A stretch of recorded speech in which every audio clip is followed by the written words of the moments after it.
요즘 시대는 속도의 시대입니다. 요즘 시대를 속도의 시대라고 말하는 이유는 우리의 일상의 모든 영역이 아주 빠르게 변화하고 돌아가고 있기 때문입니다. 삶의 다양한 영역에서 속도는 이제 경쟁력으로 그렇게 여겨지고 느림은 아주 무능력으로 치부되고 있는 문화가 우리나라에 정착되어 있습니다. 과거에는 정보를 얻기 위해서 도서관에 가서 책을 일일이 꺼내서 보았습니다. 근데 요즘에는 어떻습니까? 아주 빠르게 인터넷을 통해서 정보를 얻습니다. 특별히 챗GPT 같은 AI가 발달해서 금방 원하는 것을, 질문만 제대로 하면 금방 원하는 것을 찾아낼 수 있게 되어졌습니다. 뉴스는 실시간으로 접하게 되어지고 개인 사정은 SNS를 통해서 금방 공유가 되어집니다. 음식이나 물건을 주문하면 금방 총알 배송이라고 해가지고 그 다음날 새벽에 도착하고 심지어 어떤 것은 10분 안에 배달되기도 합니다. 늦으면 안 된다는 이 생각이 소비자나 그리고 사업하는 사람에게 동일하게 있기 때문에 사업하는 사람은 그 쫓겨서 급하게 배달을 시키고, 그리고 소비자는 늦음을 참지 못하게 되어집니다. 인공지능과, 예전에도 로봇이 있었지만 로봇이 이제 인공지능과 결합하게 되어지면서 일의 속도는 엄청나게 빨라지게 되어졌습니다. 이 기다림 없이 그냥 은행 업무를 처리하게 되어지고 그냥 주문하고 바로 시행되어집니다. 그러면서 시간이 전략이 되어졌습니다. 분명히 시간은 전략되어졌는데 사람들은 더 바빠졌습니다. 시간이 많이 전략되어서 시간이 늘어났는데 사람들은 더 바빠졌다는 겁니다. 학생들은 어릴 때부터 더 남들보다 더 빨리 더 많이 배우도록 강요를 받고 있습니다. 조기교육과 선행학습은 당연하게 여겨지고 있습니다. 빨리 성공해야 된다고 하는 이 생각은 청년들을 옥죄고 있습니다. 그런가 하면 직장인들은 성과를 빨리 내기 위해서 리포터 제출하는 그 기한이 더 짧아지고 있습니다. 속도가 곧 능력이라는 그 사실로 인해서 스트레스를 받으면서 살아가고 있습니다. 이 시대는 감정마저 빠르게 소비하고 있는 시대입니다. SNS나 메신저를 통해서 우린 여러 사람에게 쉽게 대화를 나눕니다. 그렇지만 깊이 있는 관계는 누리지 않고 지나가 버립니다. 트렌드는 빠르게 바뀌고 유행은 하루아침에 뒤집어집니다. 유튜브에도 이제는 긴 영상은 대출을 당하고 짧은 쇼츠가 그리고 틱톡 이런 짧은 영상이 인기를 끕니다. 이 속도 경쟁에 지친 사람들은 육신적으로나 정신적으로나 심리적으로 많이 소진을 경험합니다. 그래서 일을 빨리 끝내고도 마음 편히 쉬지 못합니다. 더 빠른 결과를 위해서 계속해서 자기를 몰아칩니다. 그만큼 사람들은 느림을 견디지 못하고 조급해져 있습니다. 이런 속도의 시대를 살아가고 있는 우리, 지금 오늘 예배에 동참하고 있는 각자 여러분들의 삶의 속도는 느리다고 생각하십니까? 하나님께서 왜 내 삶은 이렇게 돌아가게 하시는가라고 혹시 여러분의 인생 속도에 대해서 의문을 품고 계시는 분은 혹시 없으십니까? 지금 여러분의 인생 속도는 얼마 정도로 달리고 하고 있습니까? 그리고 그 인생 속도는 하나님이 우리 각자에게 허락하신 속도입니까? 아니면 우리가 인위적으로 확 만들어낸 속도입니까? 오늘 우리는 본문의 말씀을 통해서 지금 현재 우리 각자가 살아가고 있는 그 인생의 속도에 대해서 한번 진지하게 생각해보며 은혜를 누리기를 원합니다. 오늘 우리가 읽은 본문 출애굽기 13장 17절과 18절 이 말씀은 이집트 땅에서 종살이하던 이스라엘 백성들이 출애굽을 해서 이제 첫걸음을 내딛는 이야기입니다.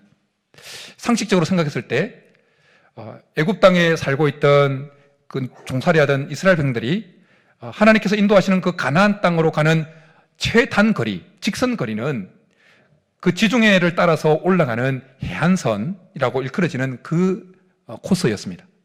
그 코스를 따라가기만 하면 그들이 머물렀던 이집트의 고센 땅에서 약 10일에서 14일이면 그들이 목적하는 바인 가나안 땅에 도착할 수가 있었습니다. 이 직선 경로는 오늘 본문에도 나오는 것처럼 블레셋 사람의 땅의 길이라고 표현되어진 길입니다. 비아 마리아스라고 하는 해변길이라는 명칭으로도 그렇게 일컬어졌고 유명한 무역로였습니다. 그렇게 그 무역로였기 때문에 사람들이 많이 다니는 길이었기 때문에 쉽게 물도 구할 수 있고 상대적으로 지리적으로 평탄한 길이었습니다. 인프라가 잘 구축되어 있었습니다. 그런데 하나님은 그들을 출애굽시키면서 그 길로 인도하지 아니하시고 광야길로 인도하십니다. 여기서 드는 의문이 하나 있습니다. 그리고 이 의문을 여러분에게 질문 한번 해보겠습니다. 여러분 마음속으로 한번 대답해 보십시오. 출애굽한 그 이스라엘 백성들, 그 무리들 중에 고센 땅에서 애굽 땅으로 갈 수 있는 이 직선 코스인 해변길에 대한 정보를 알고 있었던 사람이 있었을까요? 없었을까요? 그들은 평생을 애굽 땅에서, 이집트 땅에서 400년 동안 애굽 땅을 벗어난 적이 없었습니다. 평생 애굽 땅에서 400년을 지냈습니다. 그렇기에 언뜻 생각할 때 애굽 땅에서 고센 그 지역에서 가나안 땅으로 이르는 이 직선 코스, 해변길을 아는 사람이 아무도 없을 것이라고 언뜻 생각할 때 그렇게 생각될 수 있습니다. 그러나 그렇지가 않습니다. 이스라엘 백성들이 애굽 땅에서 400년 동안 종살이를 하면서 그들은 노예로서 애굽의 여러 지역을 이곳저곳에 동원되어져서 노동을 해야 했습니다. 그러면서 애굽의 지형들과 그리고 애굽 땅으로 통하는 여러 가지 길들에 대한 정보를 그들은 습득했을 가능성이 많습니다. 그리고 출애굽기 12장 38절에 보면 그들이 출애굽했던 그 무리들 가운데 이스라엘 백성들이 아닌 잡족도 섞여 있었다고 말씀하고 있습니다. 이 잡족들은 이스라엘 백성들은 아니고 그냥 그 땅에 또 다른 족속으로서 노예로 있었던 사람이거나 혹은 무역상이었을 가능성이 많다는 겁니다. 애굽 땅에 살고 있으면서 애굽살이에 대해서 너무 이제 안 좋아서 같이 나왔던 인물들이라는 거예요. 그들 중에는 무역상도 있었을 가능성이 있기 때문에 애굽에서부터 저 팔레스타인 위쪽까지 그 해안길을 따라서 무역로를 따라서 왔다 갔다 하면서 그 정보를 계속해서 가지고 있었던 사람들이 있었을 거라는 거예요. 그런가 하면 모세도 애굽의 왕궁에서 지냈기 때문에 애굽의 정치 지형 그리고 여러 가지 정치 상황들과 경제 상황들 다 알고 배웠기 때문에 모세는 이미 그 길을 알고 있었습니다. 뿐만 아니라 애굽에서 노예 생활하던 그 200만의 인구들 가운데 그래도 지도자급들이 있었지 않겠습니까? 그 지도자들 중에 애굽에서 중요한 역할을 맡았던 자들도 있었을 거예요. 그런 사람들은 애굽에서 그 고센 땅에서 가나안 땅을 갈 수 있는 그 해변길, 직선 코스를 이미 알고 있었던 자들이 많이 있었을 거라는 거예요. 그랬기에 그들이 출애굽하고 난 이후에 그들의 이동 경로가 가나안으로 가는 직선 코스가 아니라 삥 돌아서 가는 광야 쪽으로 가는 것을 그들이 자각하게 되었을 때 이스라엘 백성들 마음속에 어떤 마음이 일어났을까요? 어떤 감정이 일어났을까요? 혼란이 일어났을 거고 의문이 일어났을 겁니다. 아니 왜 이렇게 돌아가지? 분명히 더 짧은 길이 있는데 실망하고 답답해했을 가능성이 많습니다. 자신이 알고 있는 길보다 더 긴 여정을 하게 되어지는 것에 대해서 이해가 되지 않았을 것입니다. 더군다나 노예 생활을 하면서 힘든 생활을 보냈기 때문에 그들은 할 수만 있으면 쉬운 길로 가기를 원했을 겁니다. 그랬기에 우리를 구원하신 하나님이 정말 우리를 가나안 땅으로 인도하시려고 하는 것인가? 모세가 잘못 우리를 인도해 가고 있는 거 아닌가? 이런 의문을 품었을 것이라 생각되어집니다. 그런가 하면 낯선 땅으로 가게 되어졌기 때문에 그들은 낯선 땅에 들어가는 것에 대한 불안감이 있었을 거예요. 특별히 자녀들도 그리고 그들이 애굽 땅에서 기르던 가족들도 같이 출애굽을 했기 때문에 야 이거 광야로 들어갔다가 음식을 구하지 못하고 물을 구하지 못하고 도둑들을 만나고 하면 이게 지금 우리의 삶이 어떻게 되는 거지? 불안해했을 거예요. 앞으로의 삶이 불안했을 거예요. 그런가 하면 그들을 인도하던 모세와 하나님을 향해서 불평하는 마음이 막 일어났을 거예요. 우리가 오늘 본문 시작이니까 출애굽기를 계속 읽어보면 중간중간에 출애굽한 이스라엘들이 모세를 향해서 하나님을 향해서 원망하고 불평한 사건들을 잘 보게 되어집니다.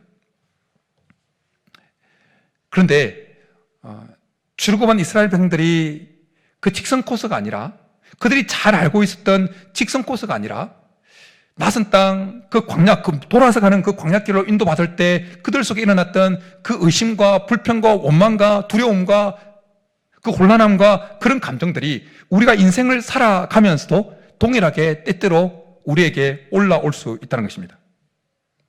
지난주 기도원에서 지낼 때 한 기도 제목을 받았습니다. 그리고 가슴 아프게 기도를 했는데, 그것은 우리 교회에 지금 2부 예배 때도 같이 동참하고 있는데 30대 남자 집사님이 갑상선 암을 진단받았다는 거예요. 같이 기도해 주시기를 바랍니다. 우리 앞에서 베이스 치고 있는 우리 홍상기 집사님이신데, 예. 여러분 30대 중반이에요. 한참 인생의 속도를 올려야 되는 시점 아닙니까?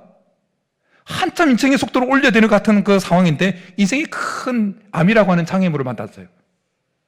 너나 할 것 없이 앞에 있는 목사도 이렇게 막 인생의 속도를 막 올려야 되는 그 상황 가운데 이런 상황을 만나게 되어지면 너나 할 것 없이 그 마음에 혼란이 일어납니다. 의문이 일어나고, 왜 하나님이 나에게 더 쉬운 길을 주시지 않지? 왜 이렇게 돌아가게 하시지? 어려운 길을 허락하시지? 그리고 두려운 거예요.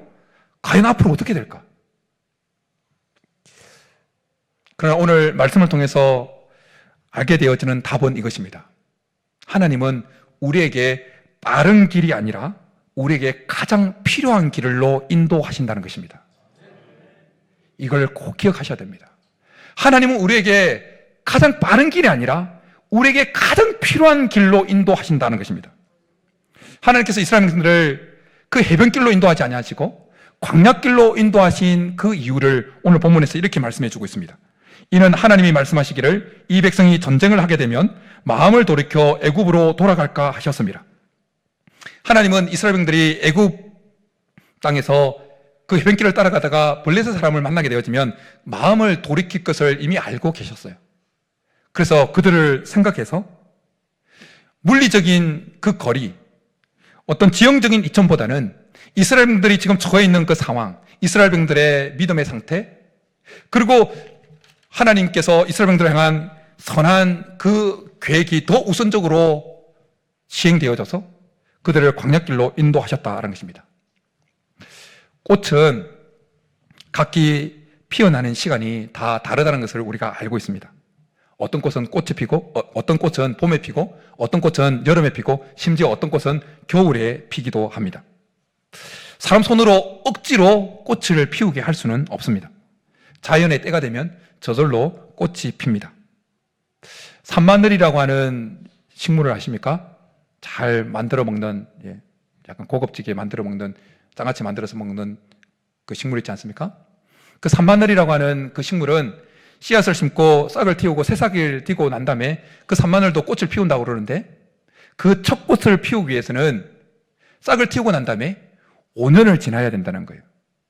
5년의 모진 추운 겨울을, 5번의 모진 겨울을 지나야 그의 인생의 첫 꽃을 피울 수 있다는 것입니다. 우리의 인생도 마찬가지라는 겁니다. 우리의 인생에도 하나님의 때가 있는 줄 믿습니다. 그래서 전도자를 통해서 이렇게 말씀합니다. 범사의 기한이 있고 천하 만사가 다 때가 있나니. 억지로 결과를 만들려고 무리수를 두면 우리의 인생에 문제가 생기게 되어집니다. 그러나 하나님의 인도를 따라갈 때 우리의 인생에 가장 아름다운 열매가 맺힐 줄 믿습니다. 그러기에 우리의 인생이 겨울을 만났다 할지라도 포기하지 마시기 바랍니다.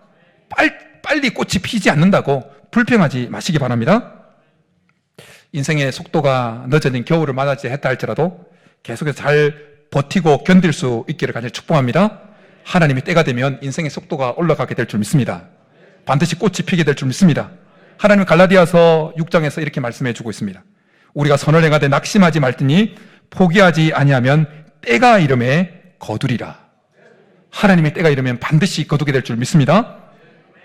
우리의 인생과 신앙과 삶의 롤 모델이신 우리 예수님의 인생을 한번 잘 생각해 보십시오. 우리 예수님이 메시아로서 공생애를 몇 세에 시작하셨다고 우리가 알고 있습니까? 30세에 30살에 시작했다고 알고 있습니다. 여기서 의문이 있습니다. 이런 의문을 한번 가져보신 적이 있습니까? 왜 예수님은 꼭 30살에 메시아로서의 공적인 삶을 시작하셨는가?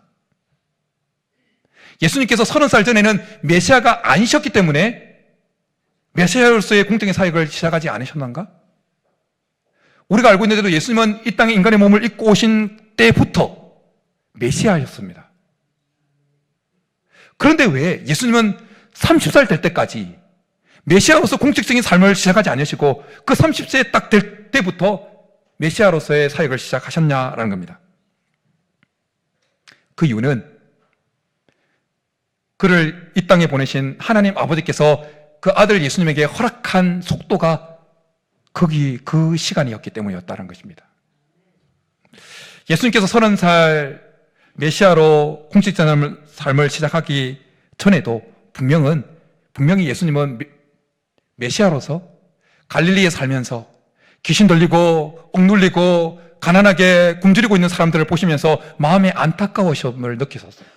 귀신에 들리고 있는 그들을 보면서 권능을 행해서 귀신을 쫓아내고 싶은 마음이 불릴 때 일어났을 거예요.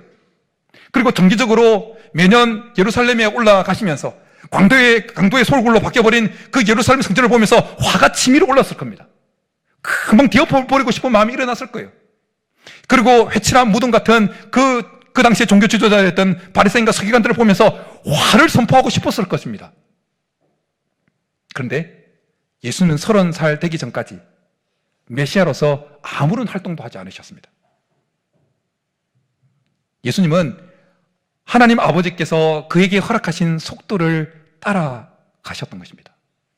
그리고 30살 때까지 기다리셨던 것입니다.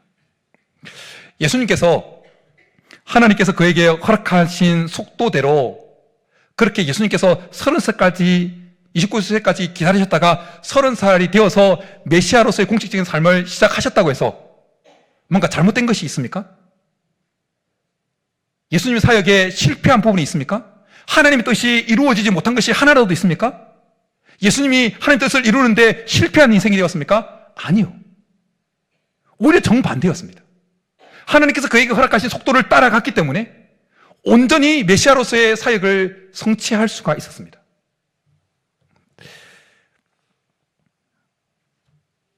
오늘 본문에 등장하는 출애굽한 이스라엘 병들이 그들이 원하는 바대로, 그들이 바라는 대로 가나안 땅에 그들이 원하는 속도대로 가고 싶어서 해변길을 선택해서 만약 갔다면 어떤 결과가 나왔을까요? 하나님의 예견대로 그들은 마음을 돌이켜서 스스로 애굽 땅의 노예로 상태로 들어왔을 겁니다. 그러면 이제 앞으로 영영이 그들의 다음 세대도 그들의 자녀들도 영영이 애굽 땅에서 노예로 살다가 평생을 또 노예로 전락했을 겁니다. 그렇지만 하나님께서 허락하신 그 속도를 따라갔기에 그들은 결국 가나안 땅에 들어갈 수 있었던 것입니다.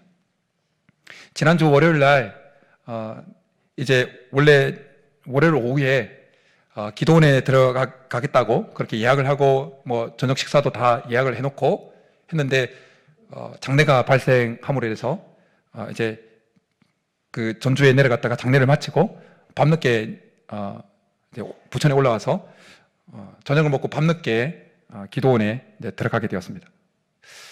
밤 10시쯤에 도착을 했는데요. 근데 기도원에 들어갈 때 차를 타고 가는데 도로에서 계속 뭔가 나오는 거예요. 뭐가 나왔을까요? 시골길이니까 막 뭐가 나왔을까요? 고라니? 아니요. 방지턱이 계속 나오는 거예요.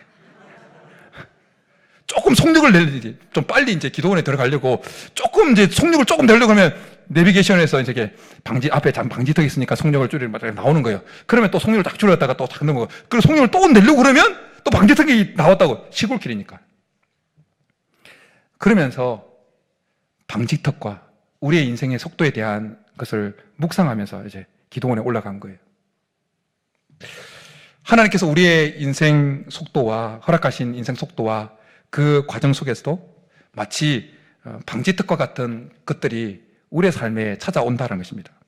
예상치 못했던 어려움, 기다림의 시간, 돌아가야 하는 것, 그리고 계획대로 안 되는 것. 이런 순간들은 우리의 삶을 힘들게 만들고 아프게 만들고 뭔가 불안하게 만듭니다. 하지만 우리가 이런 방지턱과 같은 것들은 하나님께서 주신 신호인 것입니다. 신호인 것입니다. 속도를 늦춰라. 속도를 늦춰라. 내가 너의 삶을 선하게 인도하고 있으니 속도를 늦추고 주의를 기울여라. 하나님께서 우리에게 주시는 사인인 것입니다. 여러분, 우리가 잘 알고 있는 대로 도로에 있는 그 방지턱은 불편함을 주기 위해서 조성되어진 것이 아니라는 것을 알고 있습니다. 방지턱은 사고를 방지하기 위해서 미리 사고 날 지점 앞에 속도를 줄여서 안전하게 그 도로를 지나가도록 하기 위해서 만들어진 것이라는 것을 알고 있습니다. 특별히 시골길이었기 때문에 밤길이었고 쌩쌩 달리다가 갑자기 코너가 나오면, 커브가 나오면 어떻게 되겠습니까? 다치니까. 그래서 방지턱을 놓아둔 것이지 않습니까? 그냥 방지턱 모르겠다 하고 쌩 달리면 어떻게 됩니까? 막 망가지죠. 차가 망가지고 사고 나갈 수 있고. 그러나 방지턱을 만났으면 속도를 늦춰서 살짝 넘어가면 그냥 또 넘어가는 거예요. 마찬가지입니다. 우리가 삶을 살아가면서 혹시 인생의 방지턱을 만났다면 속도를 늦추십시오. 그리고 하나님께서 우리에게 이 방지턱을 허락하신 그 의도와 뜻이 무엇인지를 살펴보시기 바랍니다. 억지로 빠르게 가려고 엑셀트를 밟으면 차가 망가지듯이, 사고가 나듯이 우리의 인생이 망가질 수 있습니다. 손상을 입을 수 있습니다. 방지턱 때문에 속도를 낼 수 없다 할지라도 불평하지 마시고 원망하지 마시기 바랍니다. 그 방지턱은 어느 누구보다도 우리를 잘 아시는 하나님이 우리를 위해서 조성시킨 것입니다. 이스라엘 분들에게 있어서 해변길, 직선 코스인 해변길이 아니라 이 광야길은 하나님께서 그들을 위해서 만들어 놓으신 방지턱과 같은 것이었어요. 그들이 잘못해서 만들어진 길이 아니었습니다. 하나님께서 그들을 너무나 잘 아시는 하나님께서 그들을 위해서, 그들의 안전을 위해서, 그들이 가나안 땅에 들어가도록 하시기 위해서 만들어 놓으신 방지턱이었다는 것입니다. 혹시 오늘 예배 참석한 분들 중에 인생의 방지턱을 만난 분들이 있으십니까? 속도를 늦추십시오. 그리고 하나님의 인도하심을 살펴보십시오. 그리고 방지턱 때문에 인생의 속도가 늦춰지고 그렇게 했다면 이 사실을 꼭 기억하십시오. 여러분이 인생의 방지턱을 만나서 인생의 속도가 늦어졌다 할지라도 여러분의 인생은 망한 것이 아니라는 거예요. 망한 것이 아니에요. 이스라엘 민들이 지금 방지턱 같은 광야길을 만났다가 할지라도 그들의 인생이 망한 게 아니에요. 우리가 인생을 살아가면서 혹시 방지턱을 만나가지고 완전히 차가 망가져 버려서 차에 내려서 비를 맞으면서 걸어가야 되는 시기를 만났다 할지라도 여러분 포기하지 마십시오. 꿋꿋하게 그 길을 걸어가십시오. 왜냐하면 그 시간은, 그 속도는 하나님이 우리를 위해서 가장 필요하기 때문에 허락하신 시간이다, 속도라는 것입니다. 여러분, 우리가 방지턱을 만나서 뭔가 인생의 속도를 내지 못할 때, 그래서 뭔가 도태되어지고 사람들의 시야에서 벗어나야지고, 그래서 뭔가 가치가 없어져 버린 것처럼 느껴지는 그 순간에도 결코 여러분의 자신에 대해서 여러분 자신을 비하시키지 마십시오. 왜냐하면 우리가 방지턱을 만나서 인생의 속도가 늦어졌다 할지라도 하나님 눈에는 저와 여러분은 여전히 귀한 존재인 줄 믿습니다. 여러분, 심지어 성도된 우리의 삶의 속도가 완전히 멈춰버리는 그 순간에도, 곧 우리의 죽음을 당하는 그 순간에도 하나님은 우리를 존귀하게 보신다고 말씀해 주고 있습니다. 시편 116편 기자를 통해서 이렇게 말씀해 줍니다. 세 번역입니다. 성도들의 죽음조차 주님께서는 소중히 여기신다. 그러니 삶의 방지턱을 만나서 속도를 놓쳐야 되는 그 상황에 이르렀다 할지라도 좌절하거나 낙망하거나 불안해하지 마시고 계속해서 하나님이 허락하신 속도인 줄 알고, 하나님이 나에게 가장 필요해서 주신 속도인 줄 알고 그 속도에 맞춰서 삶을 살아갈 수 있기를 간절히 축복합니다. 우리의 마음은 어떻습니까? 어쨌든 빨리 가고 싶어 합니다. 방지턱 나와는 상관없기를 바랍니다. 무산되어지는 계획 나와는 상관없는 그런 일기를 원합니다. 그러나 꼭 기억하십시오. 각 사람에게는 하나님께서 허락하신 속도가 있는 것입니다. 다른 사람이 나보다 더 빨리 간다고 그걸 보면서 안달해하지 마십시오. 각자에게 하나님께서 허락하신 속도가 있는 것입니다. 그리고 각자의 인생마다, 각 인생의 시기마다 속도를 낼 수 있고 내지 못하는 시기가 다 다르게 있습니다.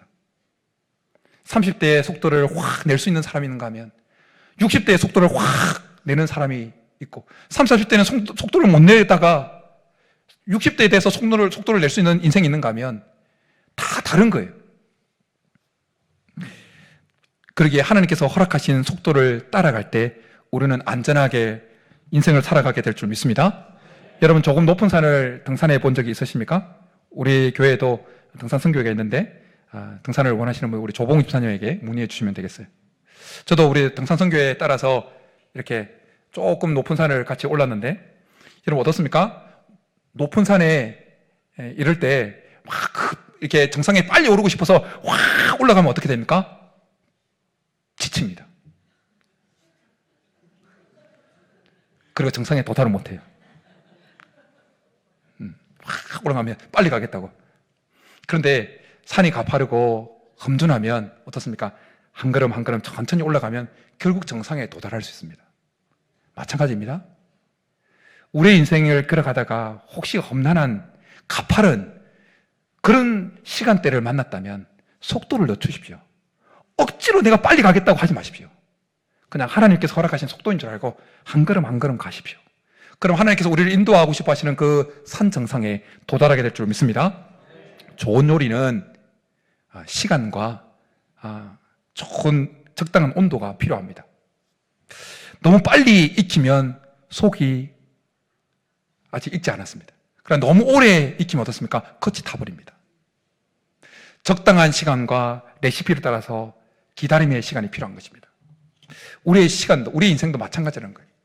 하나님께서 우리의 인생을 정말 최고의 요리 같은 그 인생으로 빚어 가시려고 할 때 때로는 하나님께서 우리에게 기다림의 시간을 주시기도 하고 정체되어지고 뭔가 속력을 낼 수 없는 시간을 주실 때가 있어요. 그것이 우리의 인생을 향한 하나님의 레시피인 거예요. 그 레시피를 우리가 따라가야 하나님께서 우리의 인생을 빚어 가시면서 최고의 요리사이신 하나님께서 우리의 인생을 가장 최고의 요리로 만들시려고 할 때 하나님께서 원하시는 그 레시피를 우리가 따라가야 그렇게 만들어질 수 있다는 것입니다. 그런데 우리가 인생을 살면서 하나님께서 허락하신 속도를 따라가야 된다는 이 말을 들을 때 숙명론을 알고 있는 사람이라면 이것이 혹시 숙명론과 같은 것이 아닌가라고 생각하는 사람이 있을 수 있습니다. 여러분 숙명론이 뭡니까? 운명이나 정해진 그 미래가 절대적으로 고정되어 있다고 생각하는 거예요. 그래서 인생에 사람이 하고 있는 의지나 노력이나 이건 아무짝에도 쓸모없다고 생각하고 주장하는 것이 숙명론입니다. 그래서 언뜻 보기에 우리가 하나님께서 허락하신 속도를 따라가야 하는 것이 숙명론과 너무 닮았고 마치 숙명론처럼 그렇게 여겨지기도 합니다. 그러나 숙명론과 하나님께서 허락하신 속도를 따라가는 것은 정말 천지 차이예요. 숙명론은 주어진 상황에 그냥 수동적으로 부둣간에 끌려가는 소처럼 끌려가는 그런 인생이에요. 그러나 하나님께서 허락하신 속도를 따라가는 인생은, 성도는 능동적으로 하나님께서 허락하신 속도를 따라가면서도 최선을 다합니다. 최선을 다해요. 숙명론은 그냥 목적 없이 따라가요. 그러나 하나님을 믿는 성도는 하나님께서 허락하신 속도를 따라가면서 그 시간 속에서 하나님과 더 깊은 관계를 맺고 하나님이 원하시는 그 의도와 목적을 계속해서 찾으면서 살아가려고 합니다. 숙명론에는 삶을 이끌어가는 주체가 없어요. 인격적인 존재가 없습니다. 그러나 하나님께서 허락하신 속도를 따라가는 성도의 삶에는 인격적이신 하나님의 존재가 있는 것입니다. 노아의 인생을 잘 보십시오. 노아가 하나님으로부터 방주를 지어라는 그 명을 받습니다. 길게는 100년, 짧게는 수십 년 동안 방주를 짓습니다. 그 속도는 아주 지리하게 더뎠습니다. 느렸습니다. 주위 사람들은 이 노아를 조롱했습니다. 그러나 노아는 적극적으로 계속해서 방주를 짓습니다. 하나님 때가 되었을 때 홍수가 나고 결국 하나님께서 예정하신 대로 노아와 그의 8가족만 구원을 받게 되어집니다. 노아는 숙명론자가 아니라 하나님의 속도에 맞춰서 살아갔던 믿음의 사람이었다는 것입니다. 지난 주간 있었던 그 기도원에 철로 역정 코스가 조성되어 있더라고요. 그래서 밤에는 안 되고, 밤에는 이렇게 산이니까 뭐 이렇게 멧돼지가 출몰한다고 그래서 들어가지 못하고, 낮에 점심 먹고 그 이제 옷 단단히 입고, 영하 13도까지 떨어지더라고요, 그 지역이. 그래서 단단히 입고 그 철로 역정 코스를 이렇게 밥 먹고 이제 거닐면서 묵상을 한 거예요. 그때 철로 역정 거기 코스에 절망의 감옥이라는 그 형태를 있고, 그 안에 절망의 감옥에 갇힌 사람 형상을 이제 그 조형물을 해놓고 있더라고요. 그러면서 묵상을 하게 되어진 거예요. 존 버년이 쓴 철로 역정에 보면 천성을 향해 가던 그 주인공인 크리찬이 절망의 감옥에 갇힌 이유가 등장합니다. 그것은 의심의 거인에게 사로잡혔기 때문이었어요. 의심의 거인에게 사로잡혔기 때문이었어요. 말씀을 묵상하면서, 오늘 전할 말씀을 묵상하면서 하나님께서 이런 마음을 주셨어요. 우리가 인생을 살아가면서 방지턱을 만나서 인생의 속도가 늦어졌을 때 결코 하나님의 선하심과 인도하심에 대해서 의심하지 말아야 되겠구나. 어떤 어려운 상황에 내가 몰렸다 할지라도, 내 계획이 틀어지고 지금 상황이 엉망이고 심지어 타고 가던 차가 박살이 나서 비를 맞으면서 걸어가야 되는 그 상황에 이르렀다 할지라도, 우리 각자를 향한, 나를 향한 하나님의 그 사랑과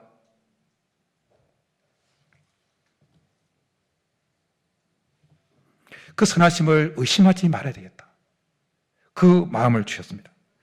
여러분, 방지턱을 만났다 할지라도 의심하게 되어지면, 속도가 늦어질 때 의심하게 되어지면 우리의 마음은 절망의 감옥에 갇히는 겁니다.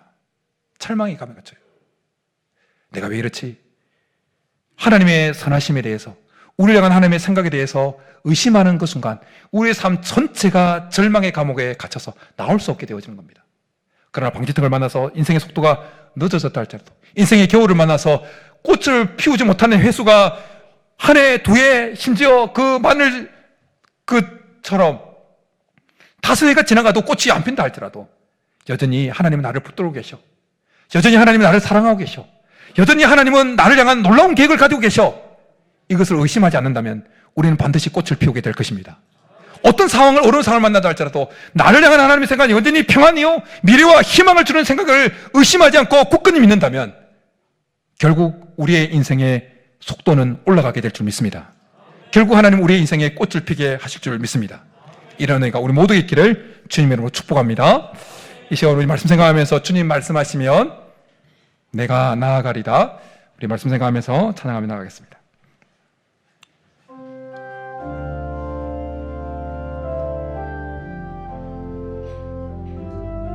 하나님께서 허락하신 속도를 따라가겠다는 고백을 가지고 주님 말씀하시며 내가 나아가리다, 주님 뜻이 아니면 내가 멈춰서리다, 나의 가고 서는 곳 주님 뜻에 있으니 오 주님 나를 이끄소서. 주님 말씀하시면, 주님 말씀하시며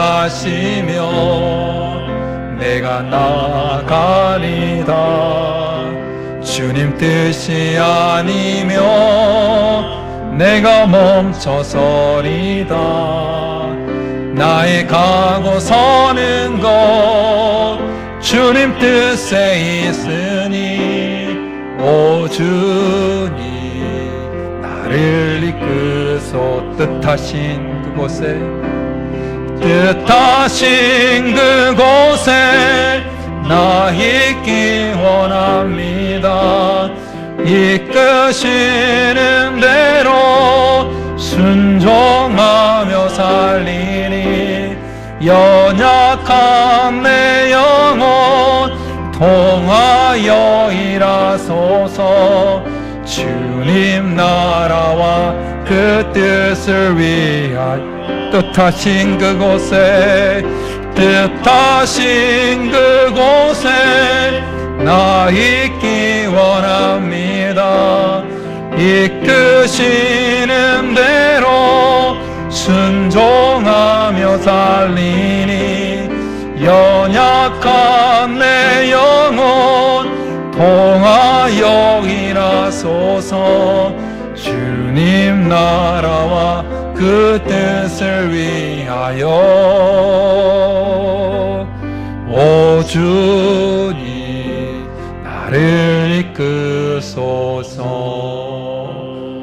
이 시간 같이 한번 기도하며 나가겠습니다. 혹시 여러분의 인생에 속도가 확 떨어지게 만드는 방지턱을 만나셨습니까? 속도가 떨어졌다 할지라도 여러분의 인생은 망한 것이 아니고 가치가 없어진 것이 아니고 미래와 희망이 사라진 것이 아니라는 사실을 마음에 깊이 새기십시오. 그 방지턱은 우리가 잘못해서 생긴 것이 아니에요. 어느 누구보다 우리를 잘 아시는 하나님이 우리에게 필요해서 주신 겁니다. 그 속도를 받아들이시고 인생의 속도를 받아들이시고 하나님께서 우리에게 가장 필요해서 허락하신 속도인 줄 알고 그 속도를 받아들이시고 또박또박 그 늦어진 속도에 절망하거나 좌절하거나 자기를 비하하거나 원망하거나 불안해하지 않냐고 여전히 하나님을 향한 기대감을 가지고 이 시기가 지나면 하나님께서 내 인생을 어떻게 꽃피게 하실지, 어떻게 내 인생을 최고의 요리로 만들어내실지, 어떻게 내 인생의 속도를 올리게 하실지, 꽃이 피게 하실지를 기대하는 마음을 가지고 혹시 인생의 속도가 늦어진 분들이 있다면 하나님 이 속도를 받아들일 수 있는 믿음을 주시고 좌절하거나 낭망하는 것이 아니라 오히려 하나님을 향한 기대감을 가지고 이 시간들을 잘 꿋꿋하게 이겨나갈 수 있게 도와달라고 우리 말씀 생각하면서 주여 한번 부르기도 나가겠습니다. 주여, 살아계신 하나님 아버지,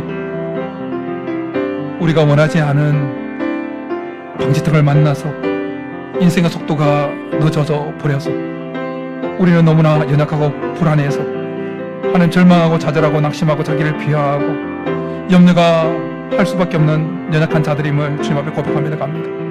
그러나 오늘 말씀을 통하여 하나님 이스라엘 백성들에게 허락되어진 그 방지턱이 그들이 잘못해서가 아니라 그들을 가장 잘 아는 하나님께서 그들이 가장 필요하셨기 때문에 허락하신 그들의 속도를 늦추기 위해서 하나님께서 허락하신 속도인 것을 알면서 보면서 우리의 인생 가운데 속도가 늦춰진 이 삶의 환경들 하나님께서 허락하신 것일 줄 알고 억지로 속력을 내려고 하는 것이 아니라 그 속도를 받아들이고 그 속도에 순응하며 꿋꿋하게 하나님을 따라가며 하나님을 여전히 바라보고 기대하는 마음으로 최선을 다하여 우리에게 주어진 속도가 느려진 이 환경 속에서도 최선을 다하여 살아갈 수 있도록 우리에게 은혜를 주시고 믿음을 주시고 담대함을 주시고 능력을 허락하여 주시옵소서.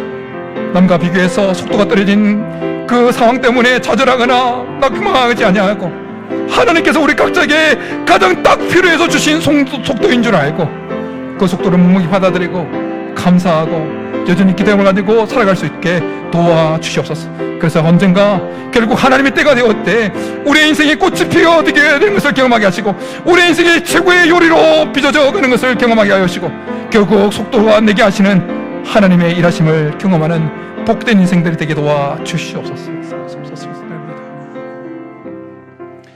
살아계신 하나님, 우리 성도들 가운데 원치 않은 그 방지턱을 만나서 인생의 속도가 확 떨어져 버려서 마치 내 인생이 망한 것 같고 가치가 없어져 버린 것 같은 그 상황에 내몰려 있는 성도들이 있습니다. 하나 오늘 말씀을 통하여 우리가 잘못해서 그 방지턱이 생긴 것이 아니라 어느 누구보다도 우리를 너무나 잘 아신 하나님께서 우리를 사랑해서 우리에게 가장 필요한 속도를 주시기 위해서 허락한 방지턱인 것을 한 번 더 깨닫게 하여 주시니 감사합니다. 하나님께서 허락하신 속도를 받아들일 수 있는 믿음을 허락하여 주시옵소서. 억지로 속력을 내려고 하는 것이 아니라 우리에게 가장 필요해서 허락하신 속도인 줄 알고 그 속도를 믿음으로 받아들이고 그 속도, 느려진 속도 속에서도 여전히 우리를 향한 하나님의 생각이 평안이고 미래와 희망을 주려는 생각인 줄 알고 우리를 향한 놀라운 계획을 가지고 있다는 사실을 믿고 여전히 하나님을 기대하는 마음으로 느려진 인생의 속도 속에서도 최선을 다하여 꿋꿋하게 살아낼 수 있게 도와주시옵소서. 결국 우리를 최고의 요리로 빚으시는 하나님의 손길을 경험하게 하시고 결국 꽃이 피게 하시고 언젠가 속도가 올라가게 하시는 그 하나님의 선하심을 경험하는 우리 모든 성도들이 되게 도와주시옵소서. 그렇게 해주실 줄 믿고 감사를 드리며 예수님의 이름으로 축복하며 기도드립니다. 아멘.